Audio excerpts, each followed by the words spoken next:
Umbral Informativo, la CAT en la noticia. Donde la Confederación Auténtica de Trabajadores, Dora Garrido y Aizar Gómez les mantendremos informados sobre el quehacer sindical y laboral del país. La cita es los jueves a las 16 horas. ¿Dónde? Aquí, en Cadena Azul, la radio más fuerte de México.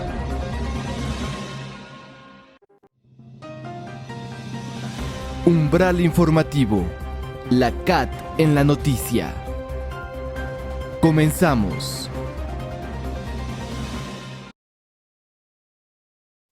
Hola, ¿qué tal, amigos, amigas, radioescuchas y cibernautas? ¿Cómo les va? Soy Dora Garrido, quien les da la bienvenida a este su programa radiofónico realizado por la Confederación Auténtica de Trabajadores.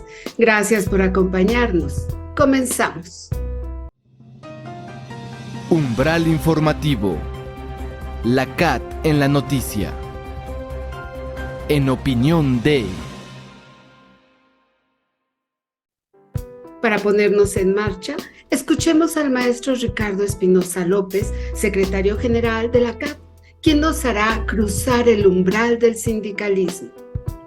¿Qué tal? ¿Cómo están? En opinión de, tocaremos hoy un tema que no es tan común para las bases trabajadoras, para los sindicatos, y que de pronto en algún momento también tiene algunas provisiones, como es el tema de carácter político.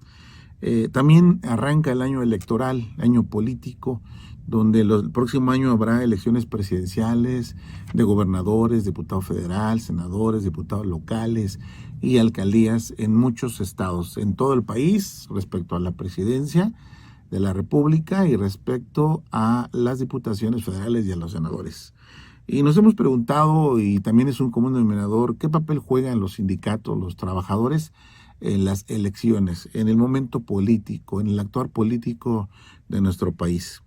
Durante mucho tiempo los sindicatos y más sus líderes ejercieron una actividad política corporativa, es decir, afiliaban por bloque a los trabajadores y decían tener padrones de millones de afiliados, y con eso normalmente los partidos tradicionales, que hoy para mí todos son los tradicionales porque tienen muchos años, y los nuevos no son tan nuevos porque son los mismos políticos de siempre, pues hacían creer a este líder que tenía votos, supuestamente, y luego lo ponían en las plurinominales normalmente, y así era diputado o senador o otro tipo de puestos públicos de elección popular. Ese voto corporativo se ha ido extinguiendo gradualmente. Pero los trabajadores como tales han tenido que ver con la política. Yo considero que no, sinceramente. Creo que el acercamiento más importante a la política es el corporativismo, que poco a poco se ha ido extinguiendo en nuestro país. Aún quedan vicios o ciertos formatos en un presente que cada vez se ve más lejano, porque hoy cada día el voto personal libre y secreto ya forma parte de la vida de los trabajadores, y el voto electoral también forma parte de los trabajadores, pero en su carácter de ciudadanos. ¿Los sindicatos deberían participar en política? ¿De qué manera podría ser? Primero, los trabajadores tienen todo el derecho como ciudadanos y como personas de poder participar en política en lo individual, y desde luego afiliarse a partidos, desde luego constituir sindicatos, hacer asociaciones profesionales, sociedades civiles, agrupaciones políticas, etcétera. En lo individual, el trabajador es libre de afiliarse y de votar por quien considere oportuno, y afiliarse a cualquier partido político si lo considera, o no afiliarse a algún partido político, y aunque suene mal, también tienen la oportunidad de no votar, y no le va a pasar absolutamente nada. Los sindicatos, al ser representantes de la mayoría de trabajadores de un cierto núcleo sindical, deben representar los intereses de estos trabajadores. ¿Hasta dónde los sindicatos, como sigo insistiendo, deben participar en la política? Yo considero que sí deben participar en la política, pero en el auténtico y genuino interés de los trabajadores. La única limitante jurídica y constitucional y reglamentaria donde los sindicatos no pueden intervenir, ni en la formación de partidos políticos, ni en la afiliación corporativa de los trabajadores, porque el voto es personal, es libre, es directo, es secreto en los procesos electorales. Y Creo que los trabajadores deben impulsar a sus líderes de una manera honesta, transparente, clara, con un nivel de preparación para que los representen más allá, porque si nosotros vemos la fecha que es hoy, el año que es hoy, qué representantes dignos están en las cámaras que hablen a favor de los trabajadores. Normalmente llegan al puesto y se olvidan de los propios trabajadores quienes lo propusieron. Así que son los nuevos tiempos. Creo que debe hacerse sindicalismo, primero que nada, representación auténtica y social de los trabajadores, pero también son los tiempos de querer y poder y deber intervenir en la política del país. ¿Por qué? Porque las próximas elecciones, independientemente del aspecto jurídico, va a estar en juego en México si queremos un país asistencialista o queremos un país productivo. En lo personal, creo que la asistencia pública, la asistencia de salud, la asistencia a grupos vulnerables debe existir y debe darse, pero también debemos atender el mundo productivo. Si la riqueza no se crea, no se podrá distribuir. Si no se mejoran las condiciones laborales, las condiciones de vida, los ingresos de los trabajadores, tampoco se dará el fin de la justicia social a favor de los trabajadores. Gracias. A continuación, escuchemos el punto de vista del licenciado Jesús Valencia Mercado, secretario general de la CRT, sobre la modificación al artículo 110 de la Ley Federal del Trabajo. El día de hoy tenemos como invitado al licenciado Jesús Valencia Mercado, secretario general de la Confederación Revolucionaria de Trabajadores CRT y presidente de la Comisión de Cultura del Congreso del Trabajo. Bienvenido, licenciado. Gracias, buen día para todos. Gracias. Señor, nos gustaría que nos comentara sobre la recién aprobada por la Cámara de Senadores iniciativa de modificación al artículo 110 de la Ley Federal del Trabajo, que se supone que ya tenía un poco de tiempo en discusión. Bueno, creo que ha habido algunas reformas o iniciativas de reforma planteadas, como la cuestión de las vacaciones, la cuestión del incremento al aguinaldo, y también creo que había algunas iniciativas por ahí relacionadas con el artículo 110, relativas a los descuentos que deben recibir los trabajadores o que estarían autorizados a realizarse del salario de los trabajadores. Es lo que hemos podido detectar, que ha habido estos planteamientos y que, bueno, varias de ellas están por autorizarse, varias de ellas todavía hasta el momento no han concluido la fase de aprobación y están en veremos todavía. Eso es lo que tenemos de información. Claro, señor, ¿usted cree que es cierto que dicha propuesta fue realizada por la Coparmex? La relacionado con el artículo 110. Exacto. Y para que no se le descuenten las cuotas sindicales a los trabajadores que soliciten por escrito que así sea. Mire usted, creo que en varios de los organismos empresariales, no solamente la Coparmex, sino algunos de estos organismos empresariales, han planteado que desde el punto de vista de la individualidad de los trabajadores, lo correcto es que se les permita que ellos decidan si quieren que se les descuenten o no quieren que se les descuenten las cuotas.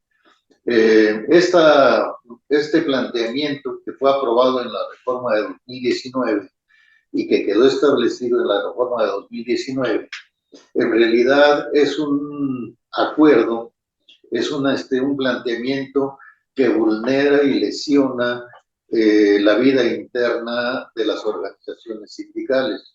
De alguna manera tiende al debilitamiento de las organizaciones sindicales.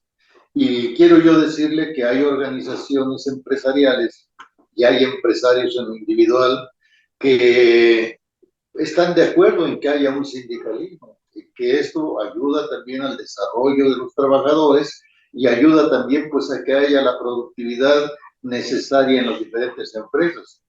Pero hay muchos otros que son totalmente negativos al derecho de organización de los trabajadores y entonces buscan la manera efectivamente de debilitar las organizaciones sindicales. Y el hecho de que se apruebe una reforma en donde los trabajadores pueden de manera individual solicitar que no se les descuenten las cuotas sindicales, evidentemente es tender a este debilitamiento del sindicalismo y que además vulnera la vida interna de los sindicatos porque, y se mete, digamos, al fondo de la cuestión de los sindicatos, porque contraviene a los estatutos que están establecidos, que están aprobados para cada sindicato.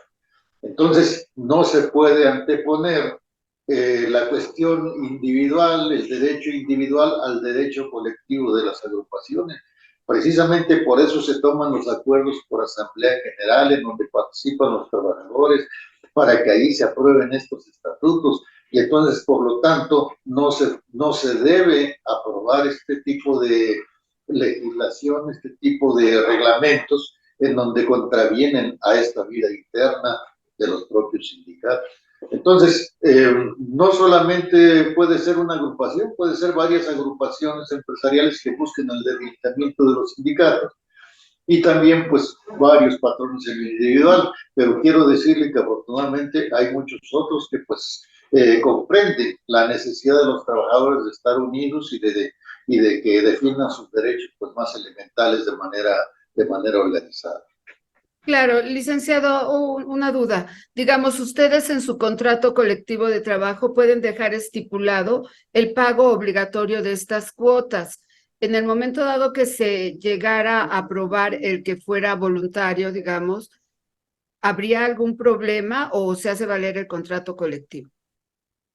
Bueno, la fracción sexta del artículo 110 en 2019 quedó aprobado así, que se pueden descontar las cuotas sindicales por la parte patronal, siempre y cuando los trabajadores no soliciten por escrito el que no haya este descuento. Entonces, si los trabajadores solicitan por escrito que no haya este descuento, el patrón no está obligado a hacerles el descuento de las cuotas sindicales. Y a esto es a lo que me refiero. Esto ya quedó aprobado desde 2019 y esto vulnera la vida interna de los sindicatos.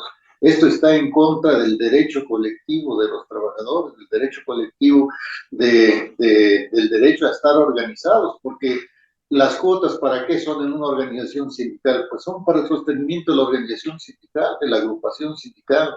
Y si queda que en lo individual pueden solicitar que no se les descuenten las cuotas, obviamente esta cuestión afecta la estabilidad, afecta la permanencia, afecta la vida interna, pues, de las organizaciones sindicales, porque ¿con qué se van a sostener las organizaciones sindicales para pagar teléfonos, secretarias, para la movilización que haya que realizar en los distintos centros de trabajo por parte de un dirigente o de un comité sindical?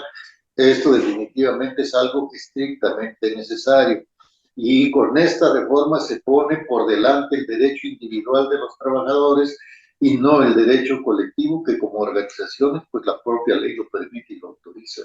Entonces, por esa razón, nosotros obviamente no estamos de acuerdo en que haya quedado esa reforma, en que haya quedado esa modificación a la ley y, por lo tanto, nos sumamos al planteamiento de que esa fracción sexta del artículo 110 debe ser modificada y debe ser eliminado eso, de que los trabajadores por escrito, en lo individual, pueden solicitar que no se les cuenten las cuotas sindicales.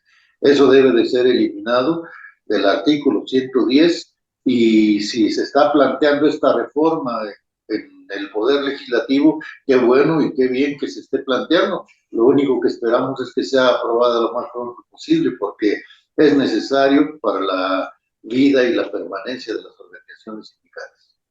Claro, líder, es importante también dejar en claro que en el momento en que algún trabajador llegue a solicitar que no se le descuente, pierde todos sus derechos sindicales, queda a la deriva, o cómo quedarían esos trabajadores en dado caso.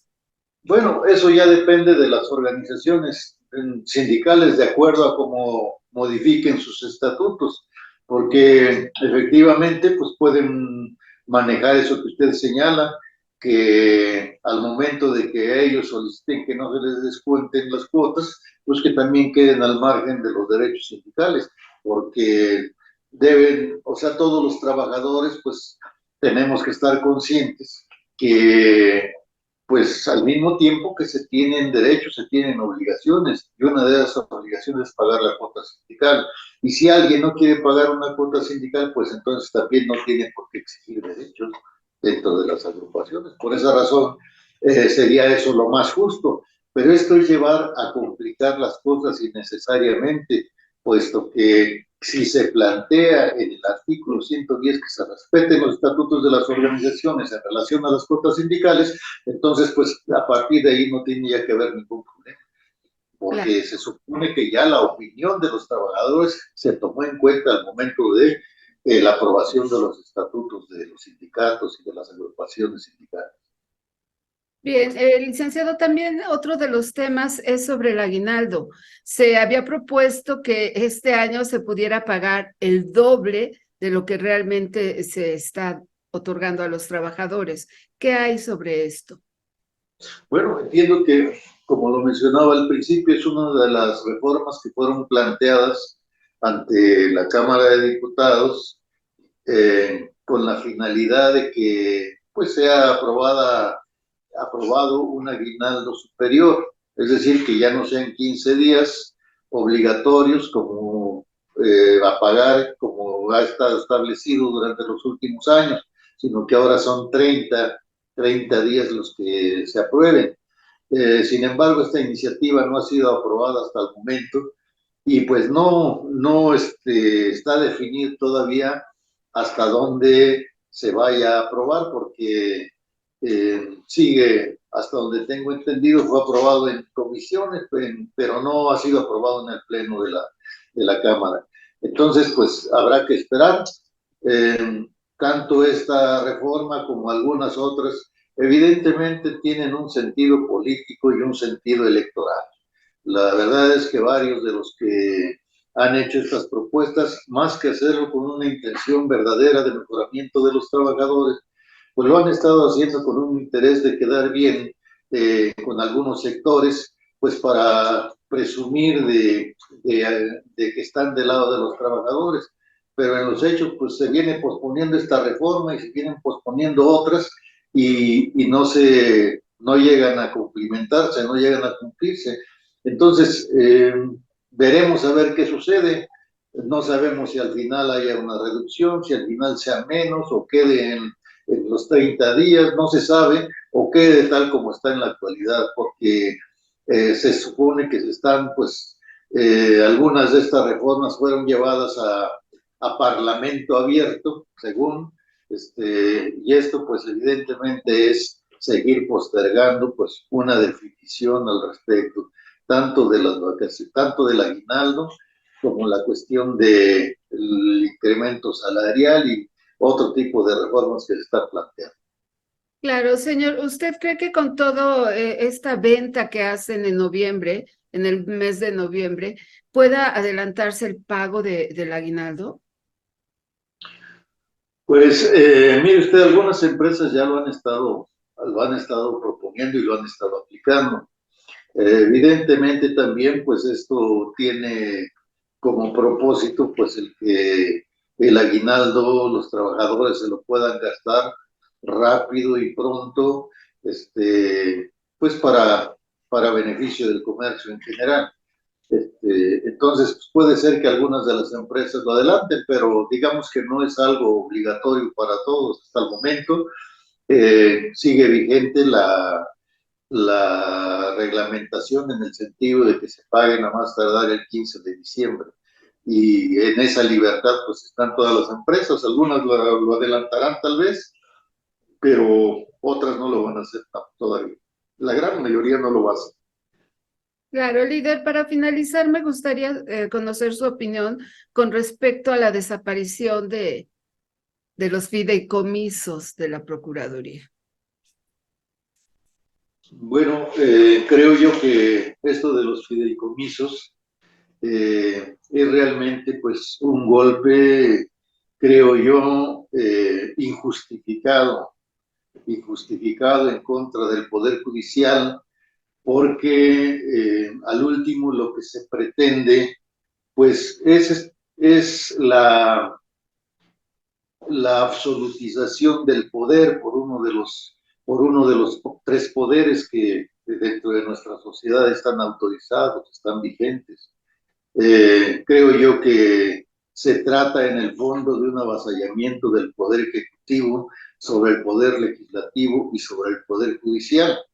Se dice actualmente que la razón, que el motivo de fondo es que quitar los privilegios a los jueces y magistrados, a varios integrantes del Poder Judicial, y que por esa razón se pretende eliminar los fideicomisos.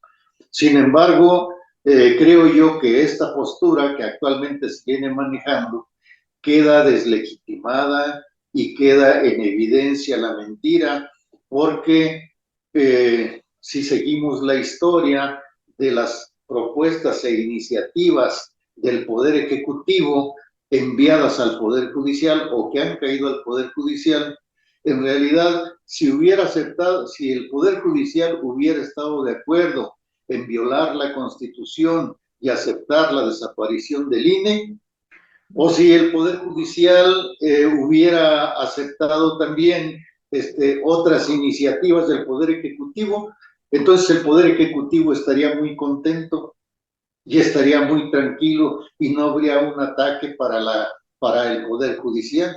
Pero como no se ha sometido el Poder Judicial a este tipo de decisiones del Ejecutivo y por el hecho también de que no ha aceptado varias de las reformas que establecieron porque contravienen a la Constitución, y una de las funciones principales del Poder Judicial es vigilar que haya una aplicación conforme a la Constitución. Entonces, si en este caso, digo yo, se hubiera aceptado estas modificaciones que propone el Ejecutivo, entonces no habría el ataque que estamos viendo ahorita, el quitar los fideicomisos. No habría la intención también de buscar que ahora se elijan mediante el voto popular a los jueces y magistrados y varios de los integrantes del Poder Judicial. Bueno, entonces, si esto no hubiera habido, si esto se hubiera aceptado, entonces automáticamente el Poder Judicial queda perdonado por el Ejecutivo y no habría estos ataques. Pero como eso no sucedió, entonces duro contra el Judicial, duro contra el Poder Judicial y duro para que ya no siga el mismo sistema de elección del Poder Judicial, sino que ahora sea con el voto popular. O sea, en otras palabras, el fondo del problema es la cuestión de la absolutización del poder por el Poder Ejecutivo. O sea que el Poder Ejecutivo debe de ser obedecido ciegamente por el Legislativo y el Judicial, y si no, vienen los ataques. Eso no es correcto, eso no está bien. Eso nos lleva, y esa es la tendencia, hacia una dictadura del Poder Ejecutivo y de la cabeza del Poder Ejecutivo sobre todo, y eso no es correcto ni aquí ni en ninguna otra sociedad que se precie de sociedad democrática, ¿no? Y eso lo debe conocer la ciudadanía. No es una demanda legítima, no es una demanda justificada eso de la desaparición de los fideicomisos, es un ataque para debilitar el Poder Judicial. Y también es una mentira que no se afecte a los trabajadores. Si de esos fideicomisos dependen las jubilaciones, dependen el pago para seguridad del personal, de los trabajadores del Poder Judicial, ¿cómo no se va a afectar a los trabajadores? Se afecta claramente. Y entonces, por lo mismo, es una mentira que se lanza desde el Poder Ejecutivo, señalando que no hay perjuicio para los trabajadores, que están siendo manipulados, que por eso se están manifestando. Eso es absolutamente falso. Los trabajadores tienen la razón en defender esos fideicomisos y en oponerse a esa medida del gobierno, que es una medida autocrática y es una medida también desmedida y que perjudica la vida democrática de la nación, y sobre todo, pues que no se respete la Constitución. ¿Qué busca el Poder Ejecutivo? Que no se respete la Constitución, pues si eso es lo que prometió cuando llegó al poder, respetar la Constitución. Y entonces, ¿por qué razón ahora pretende que se viole la Constitución y que además a esta violación se sume el Poder Judicial. Eso no es correcto y eso no está bien. Pues esperemos que haya una respuesta sin afectar tanto a los trabajadores, que son los directamente afectados ahorita. Así es. Bueno, licenciado, pues muchísimas gracias. Nos da mucho gusto escucharlo. Lo esperamos próximamente. Y bueno, pues hasta luego. Y a nuestros radioescuchas y cibernautas solamente nos resta decirles que continuamos. Hasta pronto, Lic. Hasta luego, buen día. Igualmente. Umbral informativo. La CAT en la noticia. Les hemos preparado una entrevista con el escritor Rafael Marín, autor del libro El mío Cid, Juglares y Magia. Escuchemos. Rafael Marín, son tantas historias, más de 43 libros.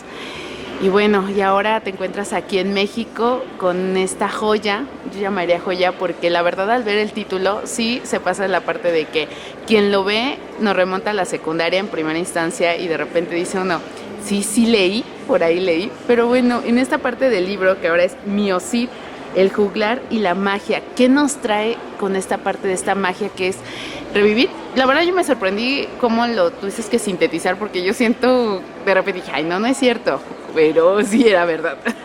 Pues es un juego escénico, quizá una reacción a lo que siempre se dice de que la literatura española es realista y no tiene elementos fantásticos. Quizá la literatura escrita sea así, pero la literatura oral, la de tradición oral, en la que las abuelas cuentan a los nietos, sí tiene abundantes elementos fantásticos, ¿no? Y yo quise contar un libro donde en la Edad Media, todo lo que en la Edad Media se consideraba diabólico, donde hubiera brujas, donde hubiera hombres lobos, donde hubiera procesiones de muertos, que eso en la Edad Media se creía real. La idea es, ¿y si en efecto hubiera sido real? Y el detonante es una cosa tan tonta y tan simple que parece casi de broma, aunque el libro está contado absolutamente en serio. Es la leyenda del Cid Campeador, ¿no? Que decían que ganó una batalla después de muerto. Con la deformación profesional de autor de novelas de fantasía, piensa, bueno, es que lo mismo era un zombie, o lo resucitaron para la ocasión, ¿no? Y ese es el arranque de la novela. La novela principia y termina con la resurrección del Cid Campeador por medio de la magia.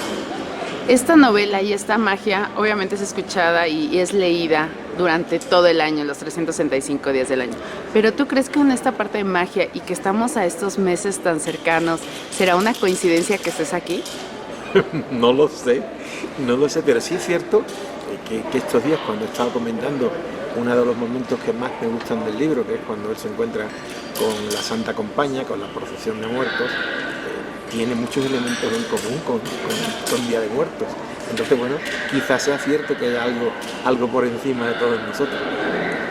¿Pero crees que era importante poner Cid? ¿O si no le hubieran puesto todo el título así, hubiera dado el mismo impacto? Creo que no habría tenido el mismo impacto. El libro, cuando se publicó en España, se llamó solamente Juglar. Pero una charla densa y profunda con Paco Taibo, pues él decía que el Mío Cid tenía que estar en el título y que se tenía que anunciar como una novela no solo histórica, sino también fantástica. Entonces aparece también el título Juglar y la palabra magia.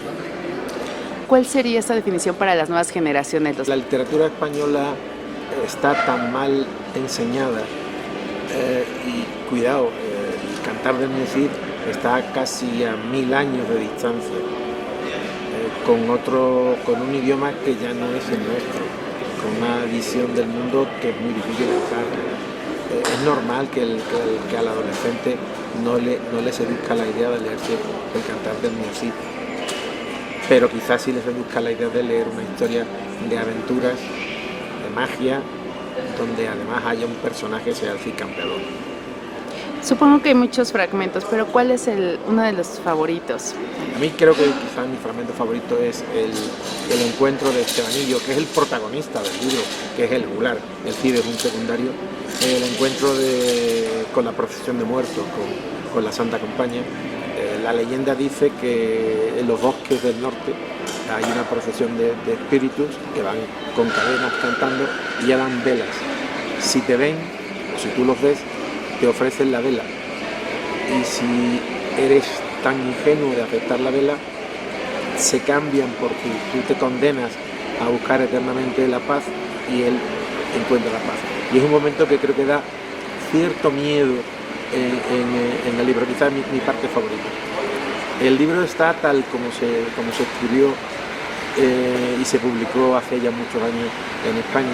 Decía Borges que lo malo de no publicar las obras es que te pasabas la vida rehaciéndolas. Yo cuando termino un libro no me gusta, si lo reedito, no me gusta tocarlo. He aprendido a que lo que quiero contar lo cuento de un tirón. Es como cuando ves a Picasso pintar un toro y le sale a la primera, pues yo los capítulos de mis libros son cortitos y me suelen salir a la primera con una corrección formal mínima, tampoco es muy extensa. Y hablábamos hace ratito de el que más te gusta, pero también está la parte del que menos te gusta. ¿Cuál sería el fragmento que menos? No sé, es que papá tiene que querer a sus hijos todos por igual, ¿no? Yo hacía mucho tiempo que no lo releía y curiosamente yo siempre meto en mis libros algún poema. Y curiosamente, que es un libro de un juglar, no hay ningún poema. Sí hay paráfrasis de romances clásicos de la literatura española, el romance del prisionero, el romance del conde Arnaldos, la chanson de Roland, pero no hay un poema como tal. Y hoy lo pensaba, digo, quizá tendría que haber escrito algún poema por medio. Eso es lo que se podría agregar. Sí, bueno, para otra edición. ¿Cuál sería ese mensaje que tendrías que dar quienes ya han leído las anteriores, los que apenas lo van a leer, se van a acercar?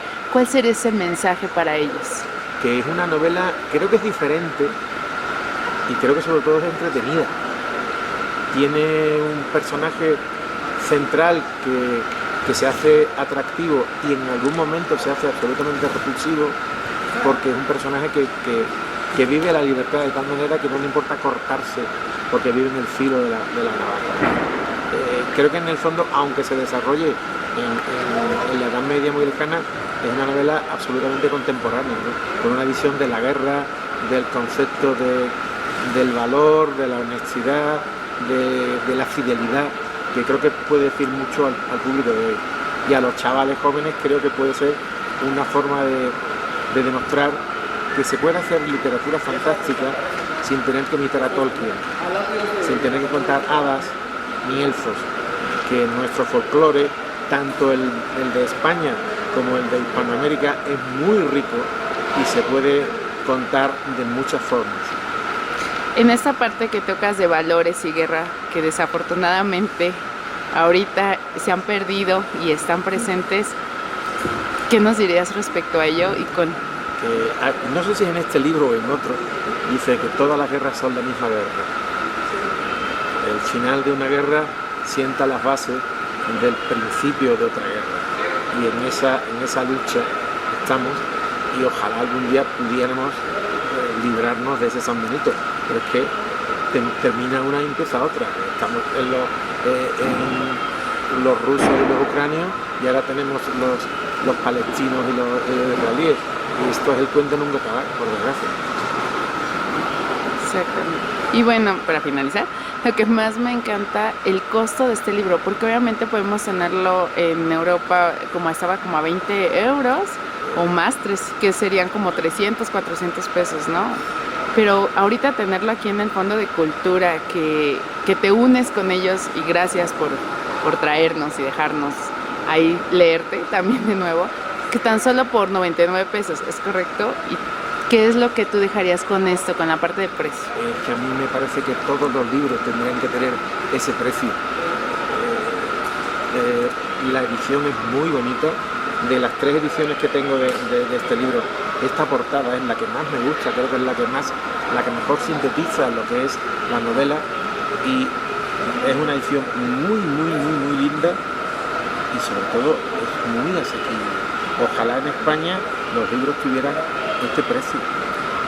Y que tocabas ahorita la portada, que eso iba con estos elementos de la música que lo ves y de repente nos puede llamar la atención. Sí, primero. Ves perfectamente la espada del cid, la tizona, el laúd del juglar y el pergamino que está escrito dentro del laúd. Lo clava perfectamente lo que son las bases de la poesía y la guerra. Por eso te gustó también la portada. Sí, me gustó mucho. Dice más de... Muchas gracias al fondo y muchas gracias a México, y espero volver con otras novelas mías en años venideros. ¿Qué es lo que sigue? ¿Otras publicaciones con el fondo? Creo que estamos hablando de publicar 2 novelas: Elemental querido Chaplin, que es un policíaco donde se mezclan Charlie Chaplin y Sherlock Holmes, y publicar mi primera novela, que además es una novela de ciencia ficción. Está considerada una de las mejores novelas de ciencia ficción en español, que es Lágrimas de luz, que también es la historia de un juglar, pero en el espacio. Umbral informativo. La CAT en la noticia. Resiliencia sindical. En el marco del mes de sensibilización del cáncer de mama, la presidenta de la Comisión de Mujeres del Congreso del Trabajo Nacional y del Estado de México, Alejandra Mondragón Orozco, realizó el foro El cáncer de mama no discrimina, combatámoslos juntos. Con el objetivo de aumentar la concientización sobre la detección temprana, tratamiento y cuidados paliativos del cáncer de mama, la Organización Mundial de la Salud, OMS, tuvo la iniciativa de conmemorar el Día Mundial de Lucha contra el Cáncer de Mama cada 19 de octubre. En ese mismo tenor, la presidenta de la Comisión de Mujeres del Congreso del Trabajo Nacional y del Estado de México, Alejandra Mondragón Orozco, realizó el foro de Cáncer de Mama No Discrimina, combatámoslos juntos, donde trabajadoras, trabajadores, delegados sindicales y secretarios generales de organizaciones hermanas se concientizaron sobre la prevención de esta enfermedad. Prevenir, yo diría que hay que prever lo previsible. Tuve un diplomado, me enseñaron hace algunos años estas 2 palabras tan importantes, y creo que hoy estamos aquí para eso, para prever lo previsible. Un cáncer de mama que estadísticamente a muchas mexicanas ahorita están en hospitales, están sufriendo, están en una fase terminal. Entonces, si tenemos el hábito de la prevención, creo que podemos lograr muchas vidas sin tanto sufrimiento, una permanencia sana. Van a haber 3 ponentes muy interesantes que nos van a dar estadísticas reales, estadísticas actuales a nivel nacional y mundial. Con este foro se pretende hacer un recordatorio del compromiso de la sociedad y los trabajadores contra el cáncer de mama, pues representa el 16% de todos los cánceres en pacientes femeninos y desde hace años parece ir en crecimiento en cuanto a estadísticas, según datos oficiales de la OMS. Si bien, pues dice, ¿no? 1 de cada 8 mujeres son diagnosticadas con cáncer de mama. Ahorita hoy el doctor Galindo ya lo expresará.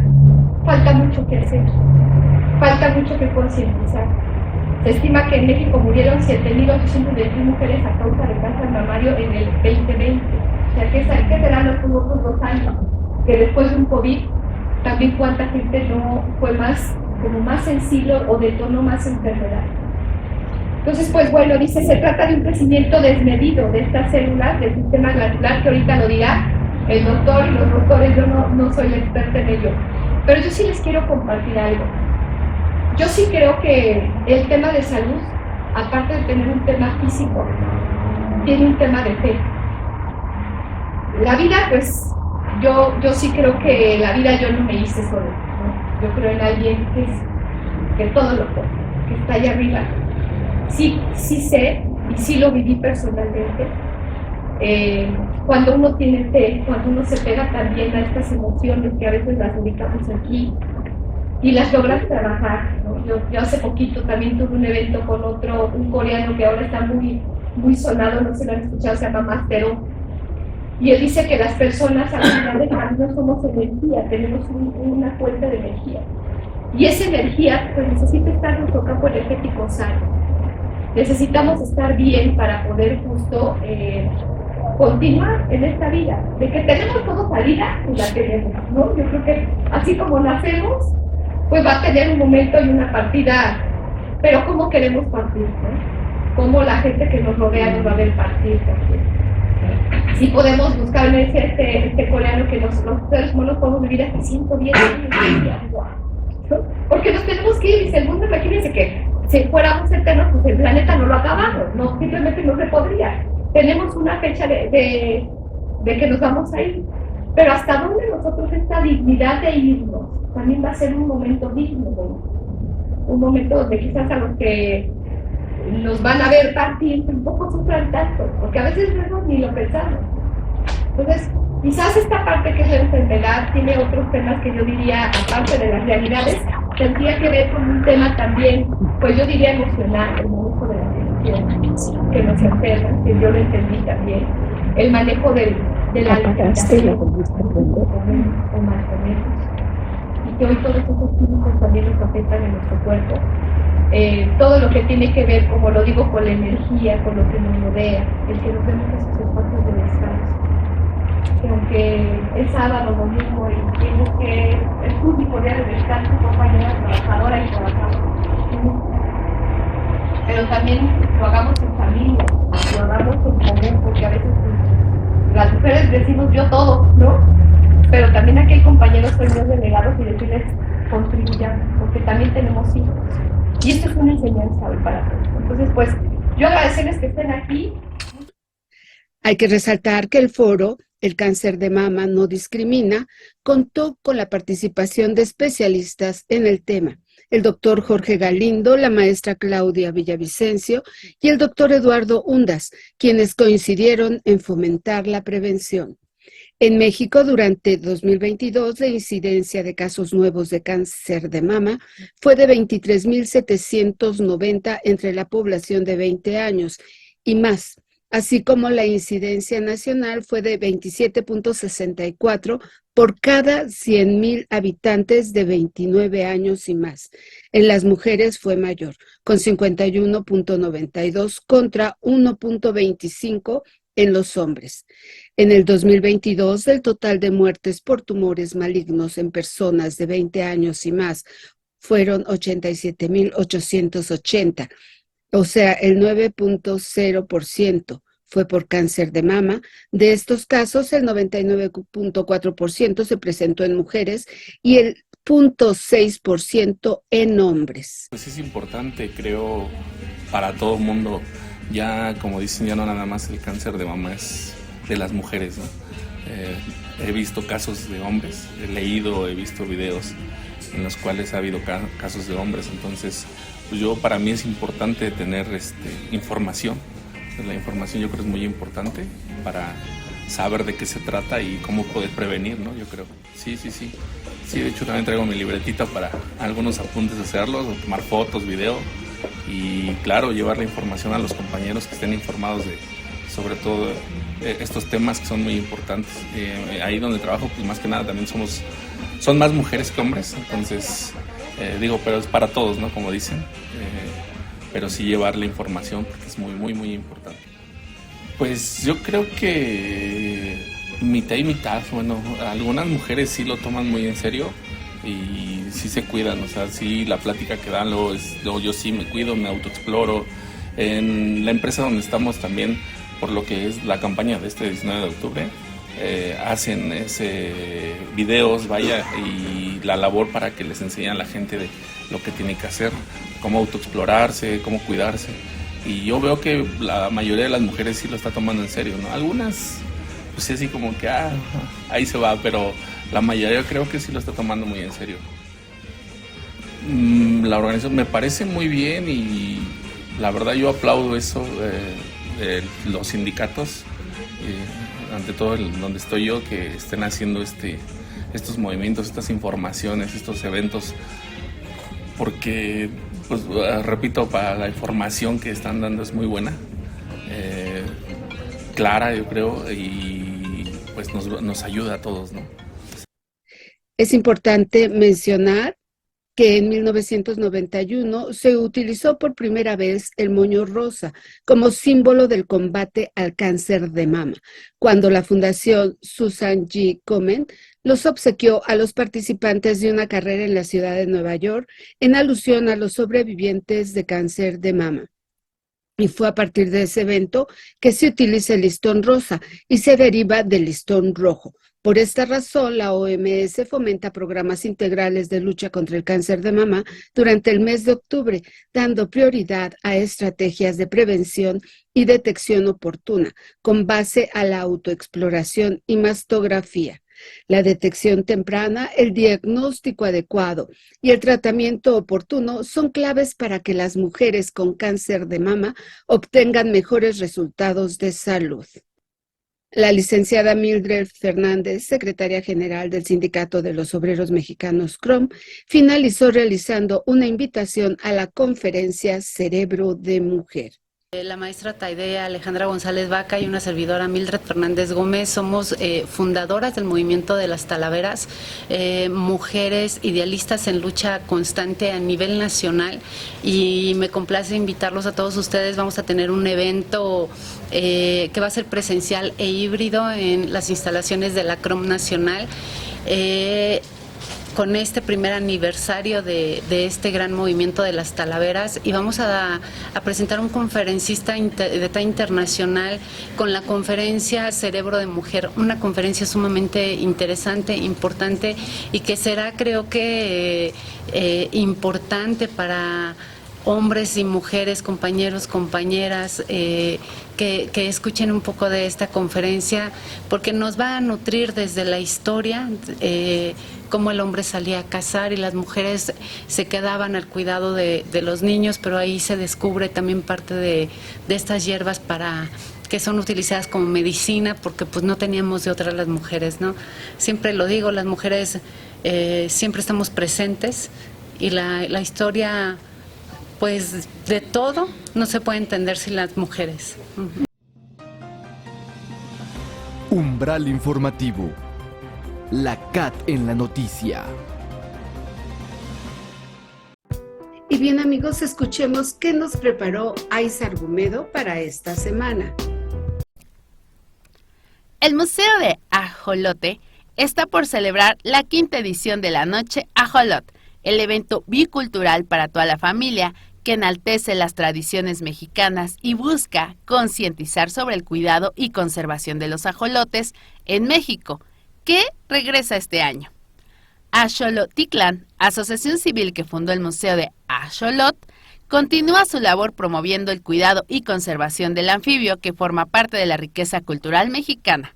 El ajolote es una asombrosa especie enigmática que pertenece a la riqueza biológica, además que es endémico de Xochimilco y es un emblema nacional. Los días 27 y 28 de octubre, en conjunto con especialistas, expresiones artísticas, teatro, danza, música en vivo, performance y talleres, rendirán homenaje a una de las celebraciones más importantes del país. Claro, el Día de Muertos y a nuestros antepasados. Además, durante el evento los asistentes disfrutarán de alimentos típicos mexicanos, recorridos guiados y se llevará a cabo un concurso de disfraces. Lo anterior para que los axolotitanes disfruten de esta celebración acompañados de los enigmáticos ajolotes. Esta edición de la Noche de Ajolot está dedicada a la niñez del mundo, a estos grandes guardianes del planeta que llegan sin maldad alguna a habitarlo. Queremos que sepan que su edad o tamaño no define su nivel de importancia, que ellos son quienes están haciendo un gran cambio en estos tiempos, acerca de la percepción e importancia del ajolote, otros animales y la naturaleza, no solo en México, sino en todo el mundo. En Axolotitlán se trabajan todos los días y cabe destacar que el museo, a través de estos eventos, busca fomentar y concientizar a la sociedad sobre la importancia de la conservación del ajolote y su ecosistema, conectando con todos los asistentes con diversas dinámicas. Y finalmente, el evento dará inicio a las 18 horas y es apto para toda la familia. Su costo para los adultos es de 150 y para los niños de 100 pesos. No te lo puedes perder. Es un evento único. Umbral informativo. La CAT en la noticia. Y bien, hemos llegado al final de nuestra emisión del día de hoy. Les recordamos que los esperamos la próxima semana aquí en Cadena Azul, la radio más fuerte de México. Hasta la próxima. Umbral informativo. La CAT en la noticia.